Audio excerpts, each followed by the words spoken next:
महानुभावहरू, हामी यति बेला सहेल गाउँपालिका वार्ड नम्बर 3 पानीखालको यो नभा महायज्ञको परिसरमा पुगिसकेका छौँ र यहाँ पुग्दै गर्दाखेरि यहाँ बाहिरतिर हाम्रो भजन गर्ने यता मण्डप बनाइएको छ माथि।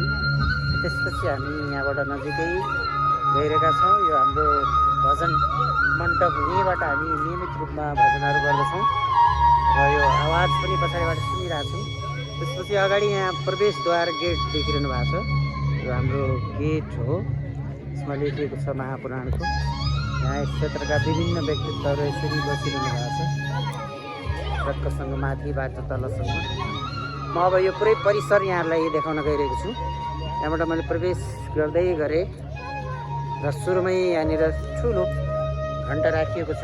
यसलाई यहाँको 50 किलो करिबको यो घन्टा यहाँनिर देख्न सक्नुहुन्छ तपाईँहरूले। त्यसपछि यतातिर हाम्रो भोजन गृह, खानाको लागि यहाँ निवास रहेको छ।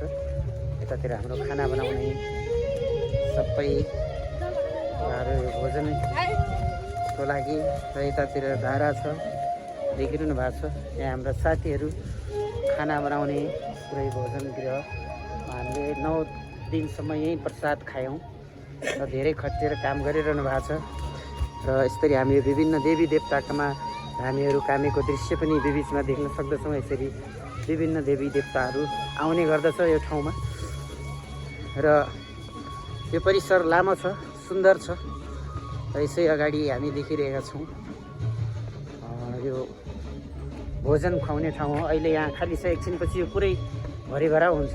यसको दृश्य मैले क्याप्चर गरेको छु। र तल पनि हामीसँग भोजन गृह रहेको छ। यो यहाँको विशेष मुख्य माडौँको भवन, यो चाहिँ हाम्रो मुख्य माडौँ हो। र यतातिर हाम्रो जुन ठाउँमा यज्ञ भइरहेको छ, एक्वायर देवी भन्छौँ। यहाँ एक्वायर देवीको यो विशेष थान मन्दिर हो। यो माथिको सबैभन्दा माथि छ, देखिरहनु भएको छ एक्वायर देवीको मन्दिर। र यतातिर यो भवन, यो भवनमा नै यज्ञ भएको थियो र यो यज्ञको पछाडिबाट जाँदै गर्दाखेरि हामीले देखिरहेको छौँ यसको पुरै परिसर। र त्यसपछि यतातिर आज पूर्णाहुति यज्ञ रहेको छ र यहाँनिर हामी चिया खाने, सधैँ चिया खाने ठाउँ हाम्रो हरेक दिन बाहिर यज्ञमा। यसरी यस ठाउँमा यहाँका पुरा वृद्ध आमाहरू पनि यसरी आइरहनु भएको छ। र आज यो पूर्णाहुति हो।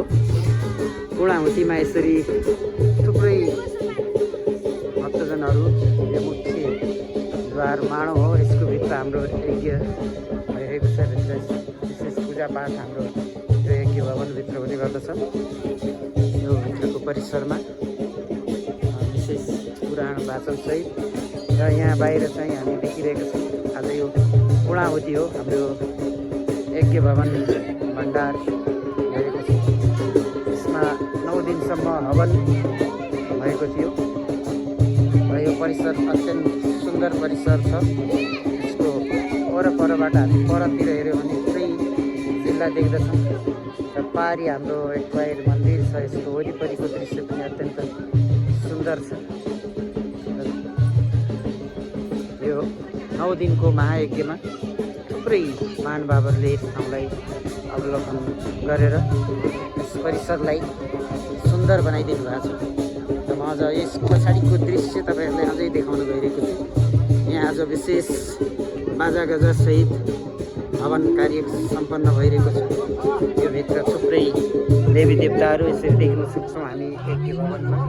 थुप्रै देवी देवताहरूको भइरहेछ र यसरी चाहिँ बाहिर देवी देवताहरू पनि यसरी आइराखेको र दमाउहरू तानिराखेको हामी देख्दछौँ। र यसरी भक्ति आराधना सहित मान्छेहरू आफ्नो आस्थाबाट टाढा टाढादेखि आउनुभएको छ। थुप्रै यो गाउँको मात्र होइन, धेरै टाढा गाउँदेखि भक्त महानुभावहरू यो ठाउँमा यसरी चाहिँ देवी देवताको आराधना गर्नुहुन्छ। आफ्नो पूजा आराधनालाई हामीले देखिरहेका छौँ। यो क्याप्चरिङ यसरी हेर्नुहोस्, श्रद्धालु भक्तजनहरू र धामीहरू हामीले कामेको दृश्य देखिरहेछौँ। र यसको पछाडिबाट हेर्ने हो भने यतातिर पारी सुन्दर दृश्य छ। र यसको अझ पहाडी यता भने खप्तड देखिन्छ। हाम्रो पहाडीको उताको डाँगा खप्तड छ र यो पहाडी अझै सुन्दर ठाउँ छ। र यता विभिन्न मालिकाका मन्दिरहरू पनि हामी देख्न सक्दछौँ। पहाडी यता मालिकाका यो थानहरू धेरै छन् भन्ने सुनिन्छ। यता तल साइल नदी यहाँको प्रख्यात नदी छ। यो तलतिर यो गाउँ पनि सुन्दर गाउँ छ। र यतै यो परिसर पुरै यहाँको दृश्य हेर्दाखेरि अत्यन्त उचाइमा रहेको यो एक्वायर मन्दिरको यो पुरै परिसर हो। र यो आस्थाको एउटा विशेष केन्द्र एउटा देवी बझाङबाट यहाँ आएर बसेकी भन्ने यहाँको भनाइअनुसार सुन्न पाएका छौँ। र आज हामी यसको अन्तिम दिनमा पूर्णाहुतिको दिनमा छौँ र थुप्रै देवी देवताहरूले आज चाहिँ दर्शन दिइरहनु भएको छ। उहाँहरूलाई हामी देखिरहेका छौँ।